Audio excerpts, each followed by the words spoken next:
Well, thank you so much. I appreciate it, Rebecca. So happy to be here with all of you. And I just want to reiterate what Rebecca said in the opening. Feel free to use that chat box throughout the session. I'm going to be asking you lots of questions.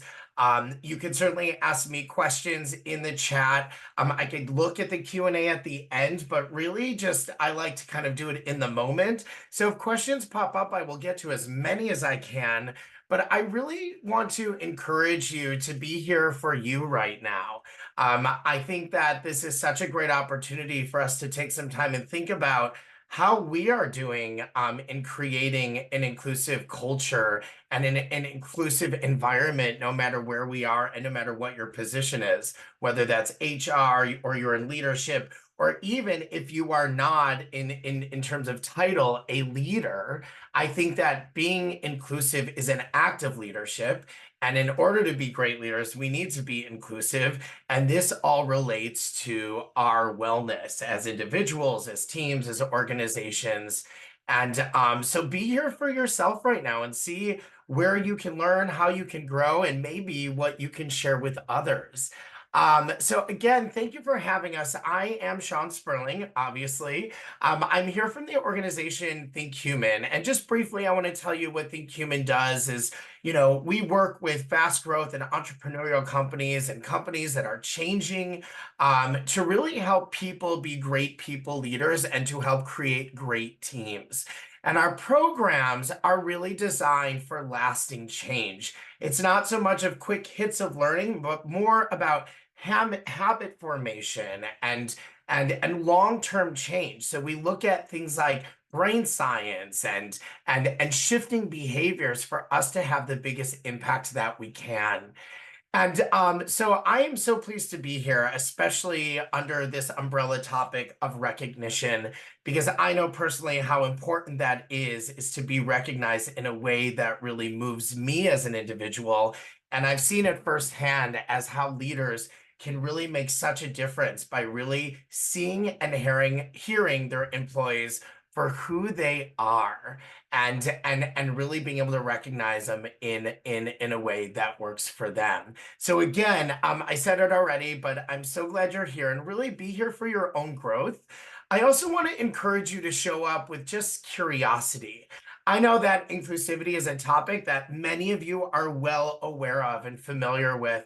And one of the great things about this topic and one of the challenging things is that it's ever changing and it's ever growing as we learn more about people and our companies grow and we learn more about the world.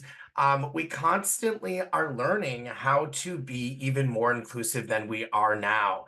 And with that curiosity, I just encourage you to be present and be open and willing to play. There are some exercises I'm going to do, some questions I'm going to ask, and I know you're among a lot of strangers here, but let's just be here and see what we could learn and how we could grow together. So again, I encourage you to use that chat throughout the session. So I want to talk to you a bit about the intention for today. Simply, what we're looking for in this time together is to deepen how we understand inclusion and how we can be inclusive leaders to create the experience of belonging on our teams and in our organizations. Now, one thing I often say with inclusion is I'm even um, curious and open, and I want to create inclusion wherever I go. So it's not even only at work, but I think about when I'm at the gym, when I'm at the grocery store, when I'm in my community. How can I shift my behavior to be even more inclusive so that everyone feels seen and heard? And that's the intention for today. Let's see how we could grow. Let's see how we can learn. And with that, I just want us to start talking and sharing in the chat box. What does the word inclusion mean to you? So if you want to just share in the chat box a word, a phrase, anything at all, when you hear the word inclusion or inclusive leadership, what comes up for you? What does it mean to you? How does it feel? Anything at all? All right, so I love Colleen. What you're starting off with is just truly part of. So I think that's great. It's like part of dot dot dot, part of the team, part of the family, part of the group, right? 100% acceptance from Kathleen, recognize from Kate. So there comes the theme, right? Part of something. Tila says incorporated, considered. Carissa, not changing your behavior or how you act around others based on differences. So Carissa, I'm going to hit on that in just a moment because it's a great way for us to contextualize what sometimes we do in uninclusive or exclusive environments where we have to shift or change parts of our identity in order to fit in. Sydney, an equal piece of the puzzle. Miranda, a sense of belonging, inviting, equity, right? The idea of equity, truly connected, not left out, seen, engaged, authentic. I love everything that you're sharing here. And Catherine, this is a great place to kind of transition, is a safe place. We want to create a safe environment where everyone can show up and be seen for who they are. And what we want to think about is who is responsible for that. Now, you may have heard this analogy already. I know it's quite common, but I think it's so powerful. And that is that it's been said that diversity is being invited to the party and inclusion is being asked to dance. Now, I know it's a bit cheesy, a little bit hokey, but it's really powerful if you think about it. Diversity is a fact, right? It's being invited to the party. Now, on this call right now, there's 148 participants. I can't see you. I don't know what you look like. I don't know where you're from. I know very little about you. I know nothing about you, as a matter of fact, for the most part. But what I can be sure of is that this is a diverse group. And there are groups that are more diverse than others. And diversity is incredibly important when we talk about recruiting and when we talk about delegation and teamwork and collaboration and making sure that we have diverse voices and backgrounds and perspectives. Oftentimes, however, when we think about diversity, we think about the big six, which is, race, religion, sexual orientation, age, ability, gender, all of those common kind of identity factors that we think of with diversity. But also, what we want to start thinking about is that diversity is infinite, right? We could be thinking about people's personality. We could be thinking about people's, their culture, their politics, their sense of humor, even their backgrounds. That diversity really and our differences are infinite. And so no matter what group you are working with, it is diverse, some more than others, but certainly there is diversity. It is a fact. Now, that's who is invited to the party. Now, inclusion is being asked to dance. That's very different because it is an action. It's a behavior. It's a series of behaviors. That it is not a fact, because you could certainly have a diverse group, a diverse organization, a diverse company, but not be inclusive. And we know that that is really dangerous. Now, going back to the question I kind of posed before of inclusion is whose responsibility is it? Well, in my view, in our view, it's everybody's responsibility. Certainly as a leader, we have a responsibility to take on some of the behaviors of creating an inclusive environment. So when we see in the chat, we see, being connected, being inviting, creating a sense of belonging, incorporating, considering, right? I'm seeing Lizbeth says inclusive leadership is not just about compliance with diversity initiatives, but about creating a culture of belonging where everyone can thrive and contribute their fullest potential. So think about just that statement that Lizbeth shared. We have the opportunity, and the way that we see it also, the responsibility to be inclusive, to take on those behaviors. Now, I am going to take this analogy even further, a little bit even more cheesy, and say that if diversity is being invited to the party, inclusion is being asked to dance, we could say that belonging is dancing like nobody's watching. That essentially what we are aiming for is building an environment where people can really show up and be seen for who they are without changing their identity, and where everyone is not only accepted, but appreciated and valued for those differences. So going back to what Carissa said in the chat, it's not changing your behavior to fit in. It's about us creating an environment where everybody really is celebrated and valued and appreciated for those differences. Now, I'm going to take this a little bit further because I started with, kind of this metaphor or analogy, but I also want to share a bit more kind of research and science around what inclusion actually is. So you can think about inclusion as an environment where there is a sense of uniqueness and belonging. So when I talk about uniqueness, what I'm really referring to here is the unique qualities, our unique identities from each individual, that I can be my full self, right? I can be my authentic self.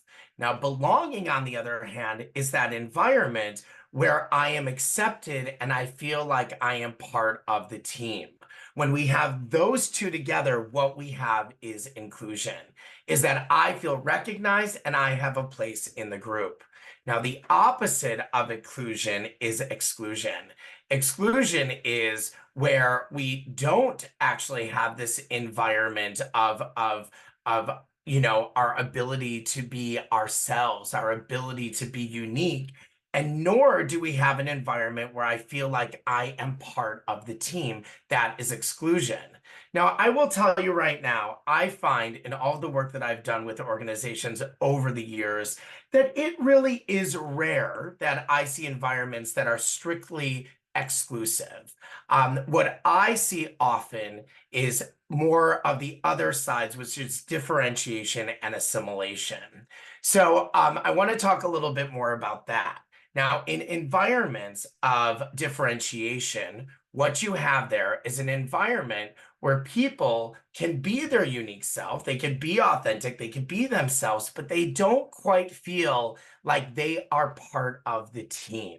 It's that my uniqueness is recognized, but it isn't accepted.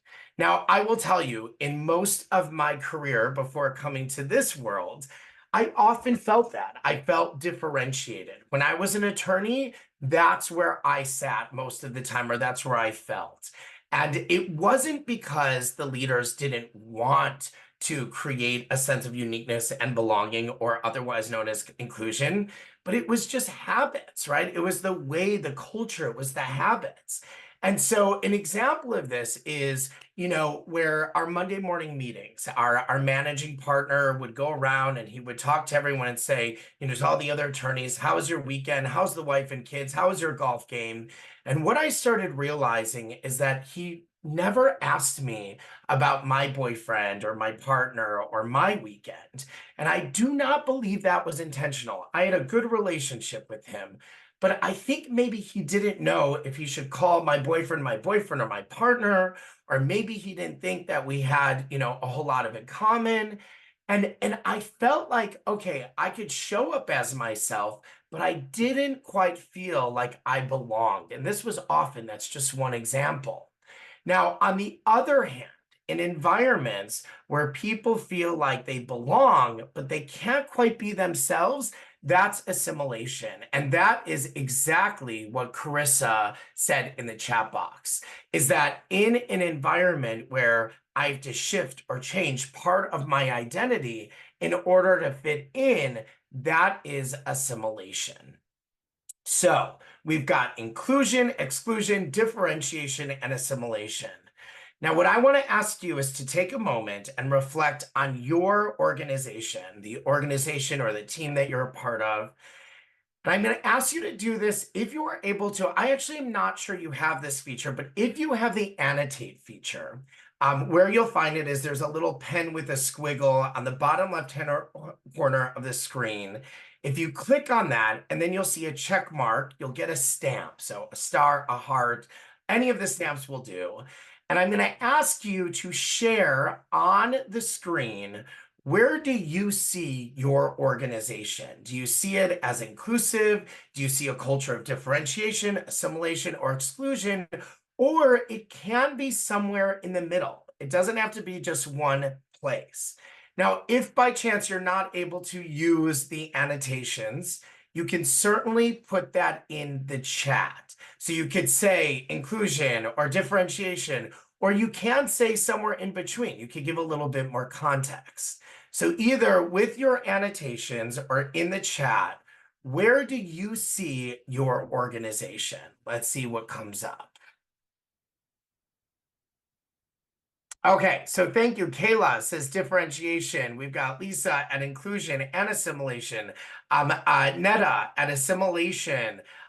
Danielle is inclusion. Colleen, assimilation. Differentiation, inclusion. Between differentiation and inclusion. Okay, these are excellent. And I will tell you what I'm really appreciating seeing here is a variety, right? We're seeing a variety of different responses, but also some honesty in this, right? We see people who are not saying, right out, flat out, we're inclusive, but that we might be on the line, or frankly, that we're in differentiation or assimilation. Now, I will tell you, to be honest, if this is not a quick trick question. I really do believe that it is an important question for us to examine and do some self-reflection, but it is a difficult question to answer with like certainty. And Maureen, I appreciate you saying here, a bit of all four depending on the situation. Christina says, I think there's a desire for inclusion, but in reality, it's probably in the middle between all four. So the reason why we this is a difficult question is it's numerous. There's numerous reasons why. The first reason is I'm asking you a question generally when it does differ. It differs on who you are as an individual. It differs on the office that you work in or the region that you're in, right? This is it really depends on an individual experience. The other thing that makes this difficult is that, we might be working towards inclusion. And I think even showing up to this day, you are a part of your organization and it shows that you are working towards inclusion. But the truth is that we are never going to get to a place of inclusion and stay there, right? It's always changing, it's always evolving.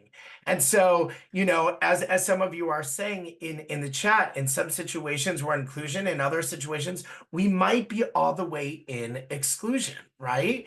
It really depends on, the situation, the office that we're in, who we're talking about.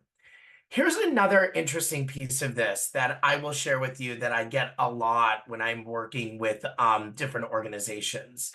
I often, when I share this exercise, is people will say, we are inclusive, right? They put themselves in inclusion. The biggest factor when we're talking about do we have an inclusive environment is the another person's experience. That what it's really about is looking at how is somebody else experiencing this organization, this team, this environment. Because the fact is that if you are an individual who identifies with the majority, like let's say your company, the majority or the majority of leadership is white, straight, male. If you are a white, straight male, there is a higher chance that you are going to feel inclusive rather than somebody who is part of a marginalized group or underrepresented. When I shared with a colleague of mine, a good friend of mine at the firm, how I felt, I told her about my experience and I didn't have the language for it, but I shared basically that I felt differentiated. And her gut reaction was to say, oh, no, no, everyone loves you here. They love having you. You're such a great member of the team. I've heard it over and over again. And what I appreciated that. And I said, I do appreciate that perspective. But what we're talking about is my experience here. And a huge part of inclusion, maybe the most important part of inclusion, is empathy. And empathy is not just standing in somebody else's shoes, but we know from a lot of different research, but some of our favorite research, which comes from Brene Brown, who so many of us love and admire, has said that empathy, true empathy, is being able to listen to someone's story and accepting it as true, even if it's not your own. right? So it's listening to others and understanding, while I might feel that it's inclusive, somebody else might not. And that's what's most important. And so what we are aiming for is we are aiming for inclusion. We're not going to get to this place of inclusion, be able to check the box and say, we've done it, we're here, right? That's going to change, that's going to evolve, but we always want to be working towards that box of inclusion. And again, what that looks like is an environment where people feel like they could be their unique selves, their authentic self, bring as much as they want to the relationships, to the team, and they also feel a sense of belonging, that I am part of this team. And we, as leaders, and again, when I say leaders, it's not just because of a title, it's truly, actions, behaviors that we could take, that we as leaders can help push our organization and work towards inclusion. Now, I said this, kind of alluded to this already in the session, but I have worked with hundreds, maybe thousands, probably definitely thousands of leaders at this point on this topic. And I will tell you that it's very rare that I meet a leader who doesn't want to be inclusive. That I feel like most of us really want to be inclusive. But it's that we don't always know how, or we are in the habit of not being inclusive, or the culture that isn't inclusive. And so what we need to really look at is what stops us, right? What are the things that stop us from actually being inclusive? Now, I want to pause and read what Michael put in the chat box. It says, I think the actions of the individual often affect where and how the environment reacts. Many people, especially young, new employees, don't have a good perspective on how culture change happens, not just related to diversity, but also IT and other issues where we are not where they were in their academic environment. Super interesting, right? And that's why I think it's really important to incorporate this topic of inclusion in everything that we do. It's not just about having a one-off session about inclusion and saying we're done, but truly in talking about growth and leadership development and all of our work as an organization, that we bring in the element of inclusion. Because as human beings, we are not naturally going to operate in inclusive manner. And the reason for that is two things. There are two things that stop us, two main things that stop us from actually being inclusive. And this is what we're going to get into right now. Number one is bias, and number two is empathy. Is that our human behavior to be biased is what stops us from being inclusive, and also our lack of empathy. So what we want to do is really understand A, how to mitigate bias, and B, how to increase our empathy.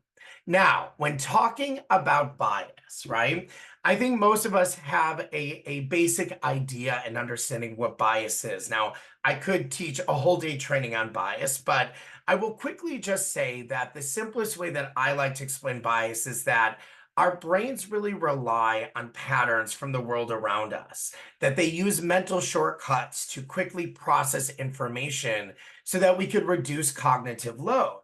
Really, unconscious bias results from our brain taking these mental shortcuts.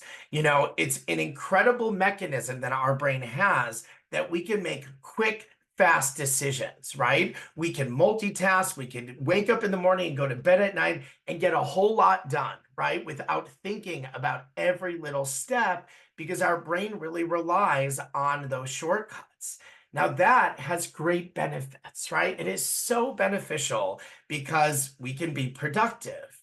However, the problem with that is that if we are taking these mental shortcuts when dealing with direct reports, team members, right, other human beings, oftentimes that is a challenge, because we will unintentionally leave people out. Now, bias is, as I said, it's one of the most, human traits we have. And it comes from the beginning of humankind. Like truly, the cave people, right? Our great, great, great, great ancestors, they lived in tribes. We probably remember learning this about tribal behavior, right? That these tribes of like-minded people were stuck together to protect themselves. That if they were kicked out of the tribe or it was someone was approaching from another tribe, that often meant death or danger for that person, right? So they relied on people who were like-minded, who were together, who were similar, and that's what kept people safe and alive, that it was actually based on survival.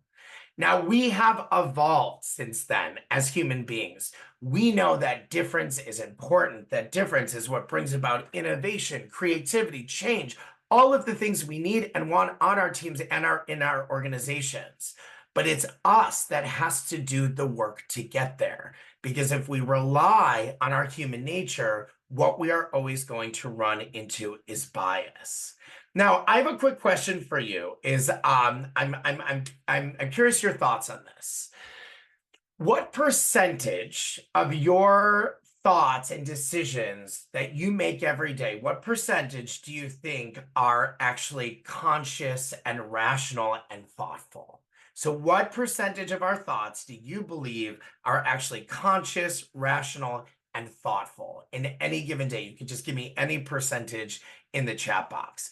Okay, Amy says 10, Carissa says 15, we've got 50, we've got 60, we've got 50. Okay, excellent. We've got 10 to 20. We've got someone who I think knows about this study, and that is Kate, who got it right, which is only 2%.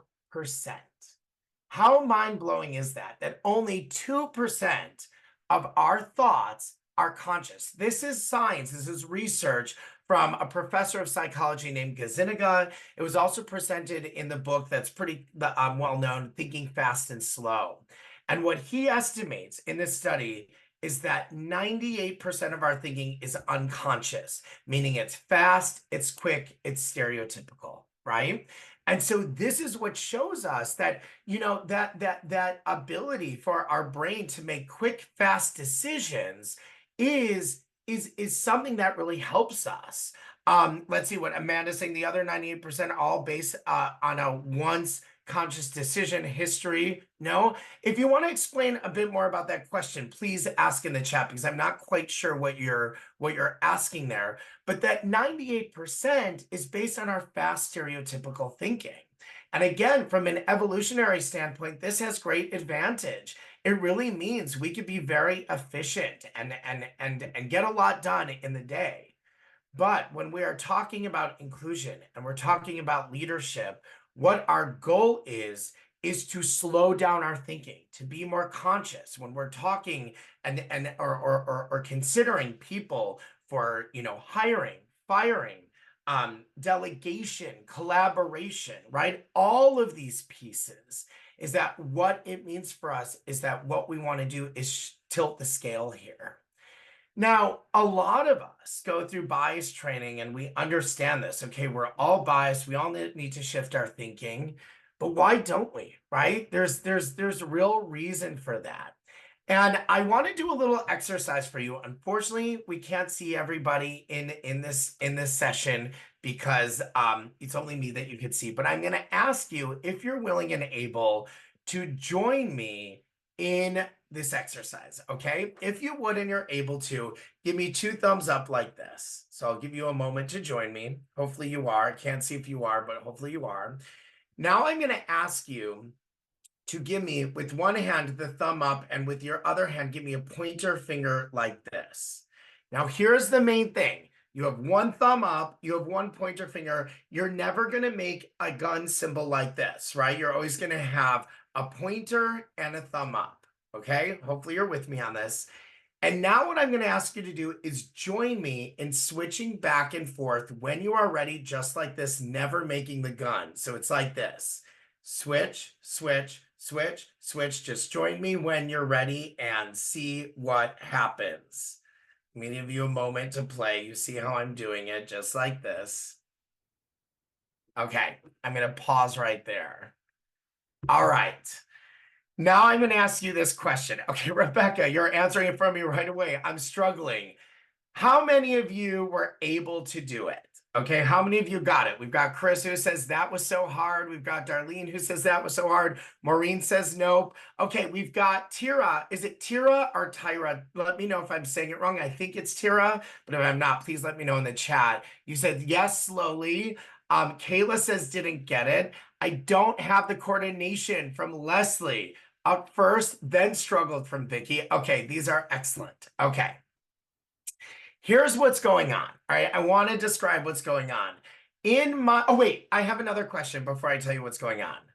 How long did it take you to decide that you couldn't do it? I'll get back to that in 1 second where you said practice helped. How long did it take you to decide that you weren't able to do it? How many seconds? How many tries? However you want to put it. All right. Kathleen says 10 seconds. What else? Nicole, still practicing. I'm going to talk about that. At my first try, 5 tries from Kate. Still trying from Catherine. Okay. Okay. All right. So here's my experience in running this exercise. I have found most people don't get it. It's rare that people do. And I've also found on average that it takes people about 3 seconds to be able to do it. It takes about 3 seconds for people to decide I can't do it. That's how quick.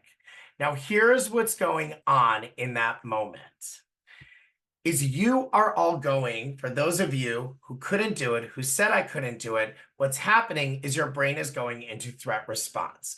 We all know about the fight, flight, or freeze response to any kind of threat. Here's what I've asked you to do. I've asked you to do something that presumably you've never done before. And I'm asking you to kind of do it in a public way, which makes the stakes even higher. And what's going on is your brain is going into fight or flight or flee mode, right? You're going into that threat response because I'm presenting to you a social threat, essentially, that you are trying something you've never done before, and you're deciding right away that you can't do it because that's your amygdala, the oldest part of your brain that hijacks your brain when you're under threat and says either you're going to fight back, you're going to run away, or you're going to freeze. That's what's going on.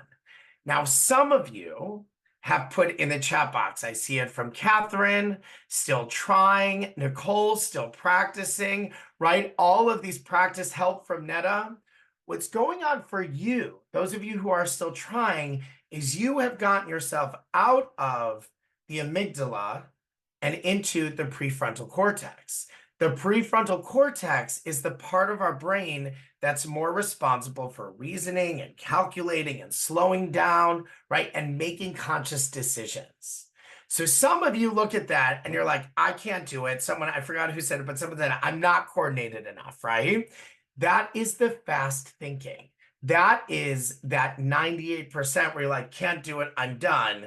Some of you, and I'm not saying you're better than others, I truly am not, but have decided, I want to learn this, I want to get it. And here we have Catherine, who here in, this last minute has said, I finally got it. You have made the conscious decision. What this may sound like to you is growth mindset, right? The fixed mindset is I can't do this, I'm not coordinated. The growth mindset is I can get it if I slow down and I really learn. The thing is you have to really want to do it. Some of you, maybe you said, you know what? It's been a long day. I'm tired. I've got a lot to do. I don't want to listen to what this guy says. Why is he asking me to do this? And you know what? I respect that. I truly do, because you have made the conscious decision to say, I don't want to try it. I don't want to do this. But some of you have decided, I really want to get this. Now, how does this relate to bias and inclusion? This is the thing about bias. The more we know that we are biased actually doesn't help us from not being biased, because bias is what we've always known, right? This is not only what we've known through our lifetime, but our ancestors have always been biased. What it takes to mitigate bias is first and foremost the decision and the dedication to get out of the habit of bias or the natural inclination.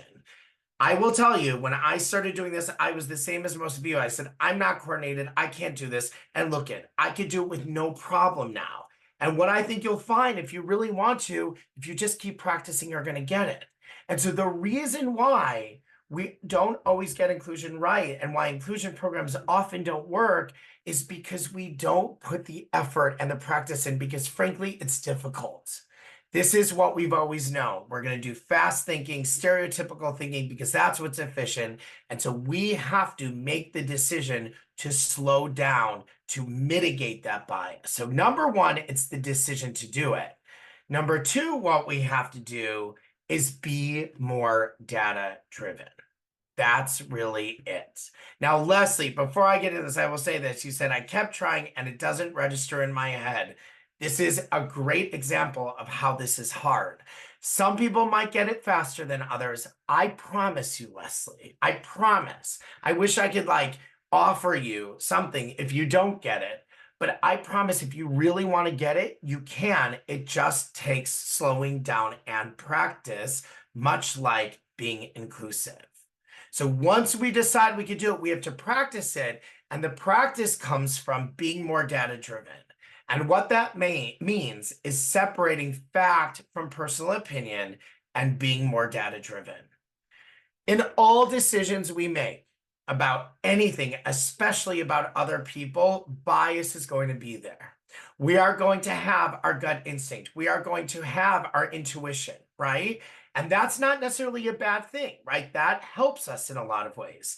But when we are making decisions about others, what we need to do is mitigate that personal opinion, that intuition, that gut feeling, just mitigate it and bring in more data.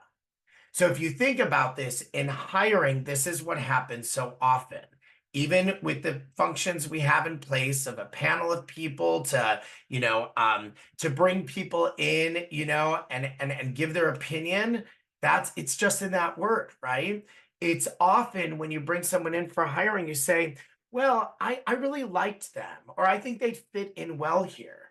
That is all based on bias, right? Those are factors, but what we need to do is mitigate that and bring in more data. And we have a framework for that. I find that this framework works in so many different situations. And I want to bring in a little bit here, even things like recognition, right? We may have a bias for recognition that we want to recognize. Someone said it earlier, just for achievement, or we want to recognize someone in a certain way because it's how I like to be recognized. But that again is the bias speaking. Let's bring in more data. So here is the framework. It's asking yourself, what is the problem, issue, or need? Number two, identifying data sources. Three, collecting, organizing, and interpreting data. And four, making an informed decision. So I'm going to give a quick example here, and let's talk about delegation, right? Let's say you have a project, right? You are a leader, you have a to-do list that's pages long. You certainly don't have enough time in the day to get everything done, and you need to delegate a project to someone. Well, here's how bias kicks in there. Let's say you have a team of people, but you've got someone on your team that you just love, right? Let's call her Laura. And let's say Laura is dependable, she's reliable, she's smart. You have a lot in common with her. You have a lot of fun with her. You can always depend on her, and she's just the greatest employee. Well, you are busy. You've got to get this job done. Who are you going to go to automatically? What is the bias going to tell you? It's going to tell you, give it to Laura. She can handle it. The problem with that is many, right? There are many problems with that. First of all, for Laura, she may not have the bandwidth. She may not want a project like this. This may not be in her wheelhouse. This may not be something she's interested in. The other problem that comes up is, what about everybody else on your team? So let's say you have someone else. Let's call him Larry. And let's say Larry's been on your team for a while, but he made a mistake last month and you're not sure about Larry. Let's say you've also got someone, let's call her Lindsay. And let's say Lindsay's new to the team and you're not quite sure if she can handle this or what her interest is. We'll just stick right there, right? So in this situation, what we want to do instead of relying on the bias is we first ask ourselves, what is the issue or need? I've got a project I need to delegate. Number two, who are let's identify the data sources. In this case, we want to look at the entire team. We want to look at Laura. We want to look at Larry. We want to look at Lindsay, right? Anybody else on the team. Number three is collecting, organizing, and interpreting the data. So here's where I may want to look holistically at Larry, right? And ask, yes, he made the mistake, but what did he learn? Other things. What about Larry's past experience? Maybe he has the right experience for this. Maybe Larry has the bandwidth, right? We want to have a holistic view and have conversations. Same thing with Lindsay, right? If we're collecting and organizing and determining this data, let's have conversations with her, what her interests are, what her strengths are. Maybe talk to other people who've worked with Lindsay to see how she might handle this. And then with all of that information, we make the informed decision.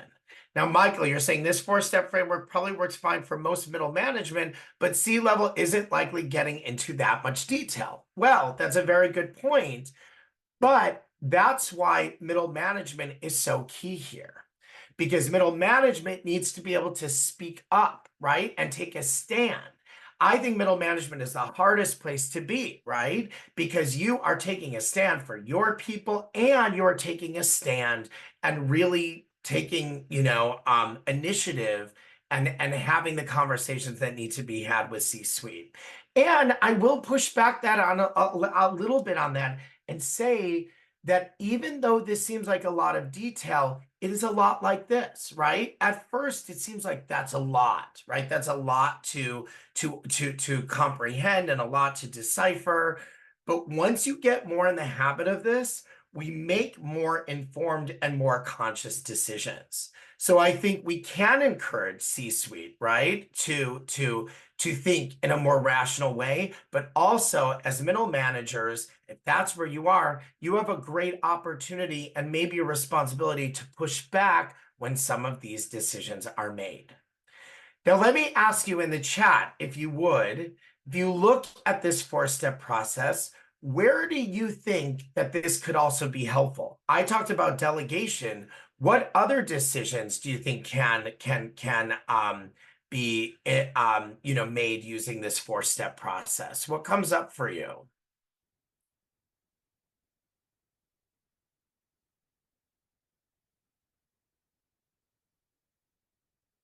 Okay, excellent.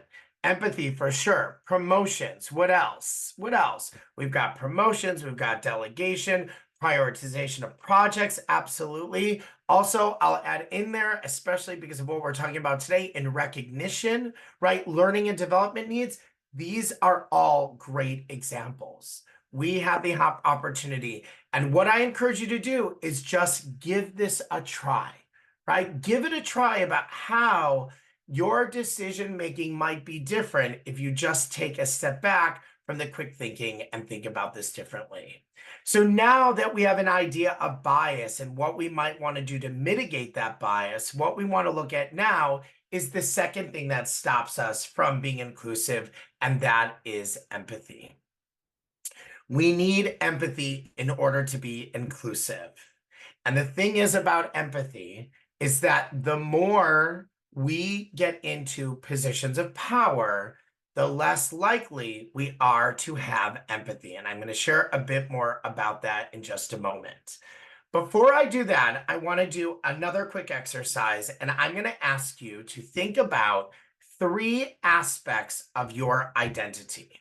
Now, this could be anything. It could be I'm, a dog lover, I'm a male, I am outgoing. It could be I am a leader, I'm a grandparent, I'm a jogger, right? Anything at all. What I want to ask you to do is share in the chat for us 3 aspects of your identity. Anything that comes up at all. And you don't have to think too hard about this, right? It's just 3 aspects of who you are. All right, Nicole, we've got woman, pastry lover, and a surfer. What else do we have? This is great. Okay, we've got music lover, Christian, like to eat, mom, Muslim, educator, dog mama, female, sugar addict.